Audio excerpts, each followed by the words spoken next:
Second PU physics practical experiment ಮಾಡ್ತಾ ಇದ್ದೀವಿ. ಈಗ experiment number 3 figure of merit of galvanometer. First ನೀವು circuit diagram ನೋಡ್ಕೊಬಿಡಿ. ಬ್ಯಾಟ್ರಿ ಬೇಕು, ಗ್ಯಾಲನೋಮೀಟರ್ ಬೇಕು, ರೆಸಿಸ್ಟೆನ್ಸ್ ಬೇಕು, ಒನ್ ಮೋರ್ ರೆಸಿಸ್ಟೆನ್ಸ್ ಬಾಕ್ಸ್ ಬೇಕಿದೆ. ಆರ್ ಹೈ ರೇಂಜ್ ಇರುವಂಥ resistance box, small range box and 2 plug key ಬೇಕಿದೆ.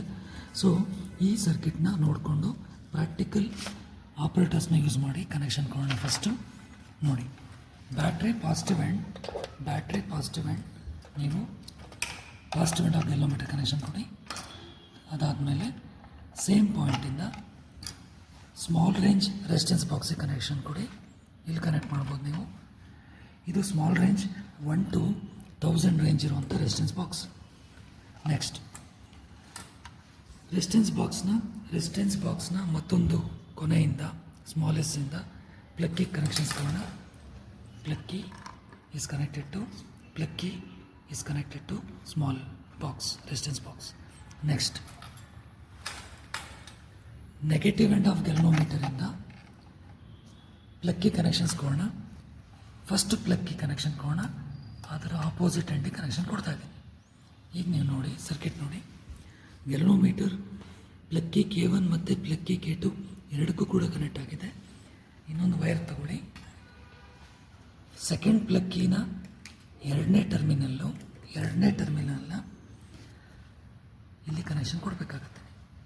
ನೆಕ್ಸ್ಟ್ ಪ್ಲಕ್ಕಿ ಇನ್ನೊಂದು ಟರ್ಮಿನಲ್ಲು ಹೈ ರೇಂಜ್ ರೆಸಿಸ್ಟೆನ್ಸ್ ಬಾಕ್ಸಿಗೆ ಕನೆಕ್ಷನ್ ಕೊಡ್ತಾ ಇದ್ದೀನಿ. ಇದು ಸ್ಟಾರ್ಟಿಂಗ್ ಫ್ರಮ್ 1 Ohm ಇಂದ 5000 Ohm ವರೆಗೂ ಇರುವಂಥ ರೆಸಿಸ್ಟೆನ್ಸ್ ಬಾಕ್ಸ್. ಈಗ ಪ್ಲಕ್ಕಿ K1 ಮತ್ತೊಂದು ಕೊನೆಯಿಂದ ರೆಸಿಸ್ಟೆನ್ಸ್ ಬಾಕ್ಸ್ಗೆ ಕನೆಕ್ಟ್ ಮಾಡಿ. ನೆಕ್ಸ್ಟ್ ಮತ್ತೊಂದು ರೆಸಿಸ್ಟೆನ್ಸ್ ಬಾಕ್ಸ್ನ ಕೊನೆ ಏನಿದೆ ಅಲ್ಲಿಂದ ನೀವು ನೆಗೆಟಿವ್ ಎಂಡ್ ಆಫ್ ಬ್ಯಾಟ್ರಿಗೆ ಕನೆಕ್ಷನ್ಸ್ ಕೊಡೋಣ. Negative end of the battery connection ಕೊಡ್ತಾ ಇದ್ದೀವಿ. ಸೊ ಈಗ ಸರ್ಕ್ಯೂಟ್ ಒಂದ್ಸರಿ ನೋಡ್ಕೊಳ್ಳಿ. ಬ್ಯಾಟ್ರಿ ಗ್ಯಾಲನೋಮೀಟರ್ ಕನೆಕ್ಟ್ ಆಗಿದೆ, ಸ್ಮಾಲ್ ರೆಸಿಸ್ಟೆನ್ಸ್ ಬಾಕ್ಸ್ ಇಲ್ಲಿದೆ, ಹೈ ರೆಸಿಸ್ಟೆನ್ಸ್ ಬಾಕ್ಸ್ ಕನೆಕ್ಟ್ ಮಾಡಿದ್ದೀವಿ, ಮತ್ತು 2 ಪ್ಲಕ್ಕೀಸ್ನ ಕನೆಕ್ಟ್ ಮಾಡಿದ್ದೀವಿ. ಈಗ ಸರ್ಕ್ಯೂಟ್ ಕನೆಕ್ಷನ್ಸ್ ಕಂಪ್ಲೀಟ್ ಆಗಿದೆ. ಈಗ ನೋಡಿ, ರೀಡಿಂಗ್ಸ್ ಕಡೆಗೆ ಹೋಗ್ತಾ ಇದ್ದೀವಿ ನಾವು. ಬ್ಯಾಟ್ರಿ ಆನ್ ಮಾಡಿದ್ರೆ ಪವರ್ ಸಪ್ಲೈ ಆನ್ ಮಾಡಿದ ತಕ್ಷಣವೇ ಗ್ಯಾಲನೋಮೀಟರ್ ಡಿಫ್ಲೆಕ್ಷನ್ ಸ್ಕೇಲಿಂದ ಹೊರಗಡೆ ತೋರಿಸ್ತಾ ಇದೆ. ನಾವೀಗೇನು ಮಾಡಬೇಕಂದ್ರೆ, ಇಲ್ಲಿ ಆ್ಯಕ್ಚುಲಿ 2 ಪ್ಲಕ್ಕಿನ ಕ್ಲೋಸ್ ಮಾಡಿದ್ದೀನಿ. ಸ್ವಲ್ಪ ರೆಸಿಸ್ಟೆನ್ಸ್ನ ನೀವು ಆಫರ್ ಮಾಡಬೇಕಾಗತ್ತೆ. ಹೈ ವ್ಯಾಲ್ಯೂ ಸೇ 5000 Ohm ಅಷ್ಟು ರೆಸಿಸ್ಟೆನ್ಸ್ನ ತೆಗೆದಿದ್ದೀನಿ. ಆ್ಯಂಡ್ ಆವಾಗ ಪ್ಲಕ್ಕಿ K1ನ ನೀವು ಪ್ಲಕ್ಕಿ K2ನ ಓಪನ್ ಮಾಡಬೇಕು. K1 ಮಾತ್ರ ಕ್ಲೋಸ್ ಇರಬೇಕು. ಮತ್ತು ಗ್ಯಾಲನೋಮೀಟರ್ ನೋಡಿ, ಡಿಫ್ಲೆಕ್ಷನ್ 26 ತೋರಿಸ್ತಾ ಇದೆ. ನೀವು ರೆಸಿಸ್ಟೆನ್ಸ್ ಬಾಕ್ಸಲ್ಲಿ ರೆಸಿಸ್ಟೆನ್ಸ್ನ ಯಾವ ಥರ ಅನ್ಪ್ಲಗ್ ಮಾಡಬೇಕಂದ್ರೆ, it has to show any even deflection. ಅದು 26 ಆಗಬೇಕಂತೇನಿಲ್ಲ, 24 ಕೂಡ ಆಗ್ಬೋದು, ಆದರೆ ಈವನ್ ನಂಬರ್ ಇರೋ ಥರ ನೀವು ನೋಡಬೇಕು. ಈಗ 5000 Ohmಗೆ 26 ಬಂದಿದೆ. ನಾನು ಟ್ಯಾಬ್ಲೆಟ್ ಕಾಲಮಿಗೆ ಬರ್ತಾ ಇದ್ದೀನಿ. 5000 Ohm, 5000 ರೆಸಿಸ್ಟೆನ್ಸ್, 5000 Ohm ಅನ್ಪ್ಲಗ್ ಮಾಡಿದ್ದಕ್ಕೆ ಡಿಫ್ಲೆಕ್ಷನ್ 26 ತೋರಿಸ್ತಾ ಇದೆ. ಡಿಫ್ಲೆಕ್ಷನ್ ಇನ್ ಡಿವಿಷನ್ 26 ಬರ್ಕೊಂಡಿದ್ದೀನಿ. ನೆಕ್ಸ್ಟ್ ಈಗ ಏನು ಮಾಡಬೇಕು, ಪ್ಲಕ್ಕಿ K2ನ ಕ್ಲೋಸ್ ಮಾಡಬೇಕು.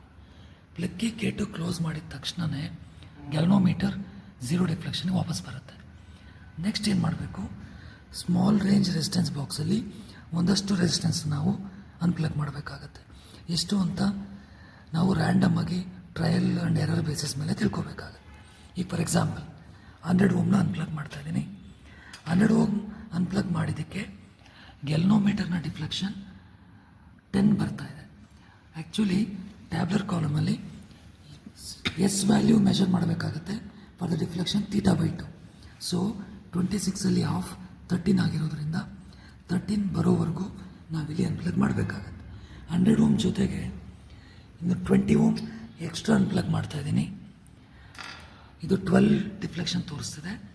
ಸೊ ದಟ್ ಇನ್ನೂ ಒಂದು 20 Ohm ಎಕ್ಸ್ಟ್ರಾ ಅನ್ಪ್ಲಗ್ ಮಾಡಿದ್ದೀನಿ. ಇದು ಎಕ್ಸಾಕ್ಟ್ಲಿ 13 ಡಿಫ್ಲೆಕ್ಷನ್ ತೋರಿಸ್ತಾ ಇದೆ. ಸೊ ಹಾಗಾದರೆ ಟೋಟಲ್ ನಾನು 100 + 20 + 20 ಟೋಟ್ಲಿ 140 Ohm ಅನ್ಪ್ಲಗ್ ಮಾಡಿರೋದ್ರಿಂದ ಎಸ್ ವ್ಯಾಲ್ಯೂ 140 ಓಮ್ ಬರ್ಕೋತಾ ಇದ್ದೀನಿ. ನೆಕ್ಸ್ಟ್ ಸೆಕೆಂಡ್ ಟ್ರಯಲಿಗೆ ಬರೋಣ. ಸೆಕೆಂಡ್ ಟ್ರಯಲ್ ಮಾಡೋದಕ್ಕಿಂತ ಮುಂಚೆ ಏನು ಮಾಡಬೇಕು, ಪ್ಲಗ್ಗಿ K2ನ ಓಪನ್ ಮಾಡಬೇಕು. ಓಪನ್ ಮಾಡಿದ ತಕ್ಷಣವೇ ಗೆಲ್ನೋಮೀಟರ್ ಫಸ್ಟ್ ಟ್ರಯಲ್ನ 26 ಡಿವಿಷನ್ ಏನಿತ್ತು ವಾಪಸ್ ಬರುತ್ತೆ. ನೆಕ್ಸ್ಟ್ ಪ್ಲಗ್ಗಿ K1ನ ಪರ್ಮನೆಂಟಾಗಿ ಕ್ಲೋಸ್ ಆಗಿಡಿ. ಈಗೇನು ಮಾಡಿ 5000 ಓಮ್ ಜೊತೆಗೆ ಇನ್ನು ಸ್ವಲ್ಪ ಎಕ್ಸ್ಟ್ರಾ ರೆಸಿಸ್ಟೆನ್ಸ್ ತೆಗೀರಿ, ಸೊ ದಟ್ ಇದು ಮತ್ತೊಂದು ಈವನ್ ಡಿಫ್ಲೆಕ್ಷನ್ ತೋರಿಸುತ್ತೆ. ಆ್ಯಕ್ಚುಲಿ ನೀವು ರೆಸಿಸ್ಟೆನ್ಸ್ ಜಾಸ್ತಿ ಮಾಡ್ದಂಗೆಲ್ಲ ಗೆಲ್ನೋಮೀಟರ್ನ ಡಿಫ್ಲೆಕ್ಷನ್ ಕಡಿಮೆ ಆಗ್ತಾ ಹೋಗುತ್ತೆ. 5000 ಓಮ್ ಜೊತೆಗೆ ಇನ್ನೊಂದು 500 ಓಮ್ ಎಕ್ಸ್ಟ್ರಾ ಅನ್ಪ್ಲಗ್ ಮಾಡಿದ್ದೀನಿ. ಈಗ ಇದು 24ಗೆ ಬಂದಿದೆ. ಈಗ ನಾನು 5500 ಓಮ್ ಅಂತ ಎಂಟ್ರಿ ಮಾಡ್ಕೋತಾ ಇದ್ದೀನಿ. 5500 ಓಮ್. ಸೊ 5500 ಓಮ್ಗೆ ಡಿಫ್ಲೆಕ್ಷನ್ ಎಷ್ಟು ಬರ್ತಿದೆ, 24 ಬರ್ತಿದೆ. 24 ಬರ್ಕೋತಾ ಇದ್ದೀನಿ. ಈಗ ಮತ್ತೇನು ಮಾಡಬೇಕು, ನಾವು ಪ್ಲಗ್ಗಿ K2ನ ವಾಪಸ್ ಹಾಕಬೇಕು, ಕ್ಲೋಸ್ ಮಾಡಬೇಕು. ನೆಕ್ಸ್ಟ್ ರೆಸಿಸ್ಟೆನ್ಸ್ 150ನೇ ಇರಲಿ, ಸೊ ದ್ಯಾಟ್ ನ್ಯಾಚುರಲಿ ಅದು ಹಾಫ್ ಆಫ್ ದ 12 ಸೊ 12 ತೋರಿಸ್ತಿದೆ, 12ಗೆ ಬರುತ್ತೆ ಕೂಡ. ಅದಕ್ಕೆ ಇದನ್ನು ಹಾಫ್ ಡಿಫ್ಲೆಕ್ಷನ್ ಮೆಥಡ್ ಅಂತ ಕರಿತೀವಿ. ಈಗ ಸೇಮ್ ಫಸ್ಟ್ ಟ್ರಯಲಲ್ಲಿ ಏನು ರೀಡಿಂಗ್ ಬಂದಿತ್ತು 140, ಅದನ್ನೇ ಸೆಕೆಂಡ್ ಟ್ರಯಲ್ಗೂ ಕಾಪಿ ಮಾಡ್ಕೋತೀವಿ. ಈಗ ಇನ್ನೊಂದು ಟ್ರಯಲ್ ಮಾಡಿ ಮುಗಿಸೋಣ. ನೆಕ್ಸ್ಟ್ ಥರ್ಡ್ ಟ್ರಯಲ್ಗೆ ಹೋಗೋಣ. Follow the same procedure. Plug key K2 open ಮಾಡಿ, ವಾಪಸ್ 24 ಡಿಫ್ಲೆಕ್ಷನ್ ಬಂದಿದೆ ನೀವು ನೋಡಿ. ಈಗೇನು ಮಾಡಿ, ಇನ್ನು ಸ್ವಲ್ಪ ಎಕ್ಸ್ಟ್ರಾ ರೆಸಿಸ್ಟೆನ್ಸ್ನ ತೆಗೀರಿ. 1000 ಓಮ್ ಅನ್ಪ್ಲಗ್ ಮಾಡಿ 500 ಓಮಿಗೆ ಫಿಲ್ ಮಾಡಿದ್ದೀನಿ. ಸೊ ಟೋಟಲಿ 5000 ಪ್ಲಸ್ 1000 6000 ಅನ್ಪ್ಲಗ್ ಮಾಡಿದ್ದಕ್ಕೆ ಡಿಫ್ಲೆಕ್ಷನ್ 22 ಬರ್ತಾ ಇದೆ. ಸೊ ಟೋಟಲಿ 6000 ಓಮ್ ಇಲ್ಲಿ ಎಂಟ್ರಿ ಮಾಡ್ಕೋತಾ ಇದ್ದೀನಿ. ಈಗ ಡಿಫ್ಲೆಕ್ಷನಿಂದ ಗೆಲ್ನೋಮೀಟರ್ 22 ಇದೆ, 22 ಅಂತ ಬರ್ಕೋತೀನಿ. ಮತ್ತೇನು ಮಾಡಬೇಕು, ಪ್ಲಗ್ಗಿ K2ನ ಮತ್ತು ವಾಪಸ್ ಕ್ಲೋಸ್ ಮಾಡಬೇಕು. ಒನ್ಸ್ ಅಗೈನ್ ಈಗ ಡಿಫ್ಲೆಕ್ಷನ್ ಇಲ್ಲಿ 140 ಸ್ಮಾಲ್ ರೆಸಿಸ್ಟೆನ್ಸ್ಗೇನೆ ಡಿಫ್ಲೆಕ್ಷನ್ ಎಕ್ಸಾಕ್ಟ್ಲಿ ಹಾಫ್ ಬರುತ್ತೆ. ಸೊ 22 ಇತ್ತಲ್ವಾ, ಸೊ ಹಾಫ್ ಆಫ್ ದ 22 11 ಇಲ್ಲಿ ನೋಡಿ ನೀವು 11 ಕಾಣ್ತಿದೆ. ಸೊ ಆ 11ನ ನಾನು ನೋಟ್ ಮಾಡ್ಕೋತೀನಿ. ಆ 11 ಡಿಫ್ಲೆಕ್ಷನ್ಗೆ ಸ್ಟ್ಯಾಂಡರ್ಡ್ ರೆಸಿಸ್ಟೆನ್ಸ್ ವ್ಯಾಲ್ಯೂ 140ನ ನೋಟ್ ಮಾಡ್ಕೋತಾ ಇದ್ದೀನಿ. ಸೊ ಈಗ ಮುಂದಿನ ಕ್ಯಾಲ್ಕುಲೇಷನ್ ಮಾಡೋಣ. ಮುಂದಿನ ಕ್ಯಾಲ್ಕುಲೇಷನಲ್ಲಿ ನಾವು ಜಿ ಕಂಡುಹಿಡಿಬೇಕು. ಜಿ ಅಂದ್ರೇನು, ರೆಸಿಸ್ಟೆನ್ಸ್ ಆಫ್ ದ ಗೆಲ್ನೋಮೀಟರ್. ಈಗ ಎಕ್ಸ್ಪೆರಿಮೆಂಟ್ ಕಂಡಕ್ಟ್ ಮಾಡಿದ್ದಾಯಿತು, ರೀಡಿಂಗ್ಸ್ ಬರ್ಕೊಂಡಿದ್ದು ಆಯಿತು. ಈಗ ನಮ್ಮ ಕೆಲಸ ಕ್ಯಾಲ್ಕುಲೇಷನ್ ಮಾಡೋದು. ಸೊ ಜಿ ಕಂಡುಹಿಡಲಿಕ್ಕೆ ಸಪ್ರೇಟ್ ಫಾರ್ಮುಲಾ ಇದೆ. G equal to R into S by R minus S. ಈಗ ಇದನ್ನು ನಾವು ಕ್ಯಾಲ್ಕುಲೇಷನ್ ಮಾಡೋಣ. ಫಾರ್ ಎಕ್ಸಾಂಪಲ್ ಒಂದು ಟ್ರಯಲ್ ಮಾಡ್ತೀನಿ, ತೋರಿಸ್ತೀನಿ. ಈಗ R value 5000 into standard resistance box value S value 140 divide by 5000 minus 140. So ಇದನ್ನ ಕ್ಯಾಲ್ಕುಲೇಷನ್ ಮಾಡಿ ತೋರಿಸ್ತೀನಿ ನೋಡಿ. ಈಗ 5000 into 140 is equal to 7000000 divide by 5000 minus 140. This is equal to 4860. So if you calculate this, 7000000 5 zeros divided by 4860 is equal to 144 ohm ಬರ್ತಾ ಇದೆ. So ನೀವೀಗ 144 ohm ಅಂತ ಬರ್ಕೊಳ್ಳಿ. 144 ಓಮ್ ಅದನ್ನು ಇಲ್ಲಿ ಫಸ್ಟ್ ಟ್ರಯಲಲ್ಲಿ ಬರ್ಕೊಳ್ಳಿ. 144 ಓಮ್. ಇದೇ ರೀತಿ ಸೆಕೆಂಡ್ ಟ್ರಯಲ್ ವ್ಯಾಲ್ಯೂಸ್ನ ಕ್ಯಾಲ್ಕುಲೇಟ್ ಮಾಡಿ. ಫಸ್ಟ್ ಟ್ರಯಲಲ್ಲಿ ನೀವು ಕ್ಯಾಪಿಟಲ್ G ವ್ಯಾಲ್ಯೂನ ಯಾವ ರೀತಿ ಕಂಡುಹಿಡಿದ್ರಿ ಅದೇ ರೀತಿ ಸೆಕೆಂಡ್ ಟ್ರಯಲ್ಗೂ ಫಾಲೋ ಮಾಡಿ. ಸೆಕೆಂಡ್ ಟ್ರಯಲ್ ಮಾಡಬೇಕಾದ್ರೆ R ವ್ಯಾಲ್ಯೂ 5500 ತಗೊಳ್ಳಿ, S ವ್ಯಾಲ್ಯೂ 140 ತಗೊಳ್ಳಿ. ನೆಕ್ಸ್ಟ್ ಈ ಫಾರ್ಮುಲಾಗೆ ಅಪ್ಲೈ ಮಾಡಿ. R into S by R minus S calculate ಮಾಡಿ. ನಾನು ಕ್ಯಾಲ್ಕುಲೇಟ್ ಮಾಡಿದ್ದೀನಿ, 143.6 ಬಂದಿದೆ. ಮತ್ತೆ ರಿಪೀಟ್ ಮಾಡಿ. ಥರ್ಡ್ ಟ್ರಯಲಲ್ಲೂ ಕೂಡ ಕ್ಯಾಪಿಟಲ್ G ಕಂಡುಹಿಡಿತಾ ಇದ್ದೀವಿ.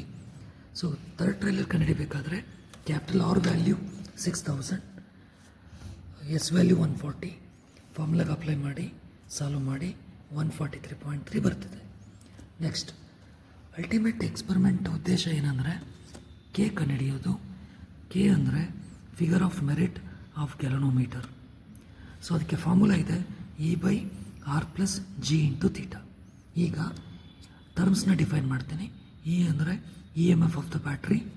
ಈಗ ನೀವು ಬ್ಯಾಟ್ರಿ ನೋಡಿ, ಎಕ್ಸ್ಪಾಂಡ್ ಮಾಡಬೇಕಾದ್ರೆ ಬ್ಯಾಟ್ರಿನ 2 ವೋಲ್ಟ್ಗೆ ಸೆಟ್ ಮಾಡಿದ್ದೀನಿ.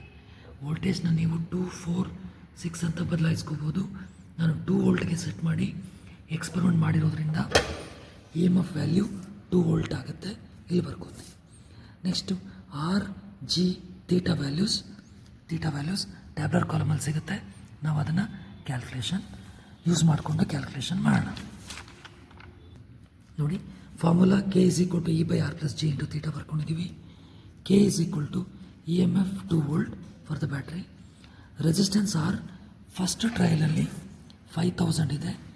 5000 plus capital G value 144 into theta in the galvanometer 26. So ಈಗ ಇದನ್ನು ಕ್ಯಾಲ್ಕುಲೇಟ್ ಮಾಡೋಣ. ನೋಡಿ, first denominator calculate ಮಾಡ್ಕೊಂಬರೋಣ. 5000 plus 144 is equal to 5144 into 26. Complete denominator value 133744 ಇದೆ. ಡಿವೈಡ್ ಮಾಡೋಣ. So 2 divided by 133744 is equal to 0.0000149 ಅಂತ ಇದೆ. ಡೆಸಿಮಲ್ ಪ್ಲೇಸ್ನ ಅಡ್ಜಸ್ಟ್ ಮಾಡಿ 1, 2, 3, 4, 5, 6 means 14.9 into 10 to the power of -6 unit actually ampere per division. So ಇದನ್ನು ನೀವು ಬೇಕಂದರೆ 14.9 micro ampere per division ಅಂತ ಬರ್ಕೋಬೋದು.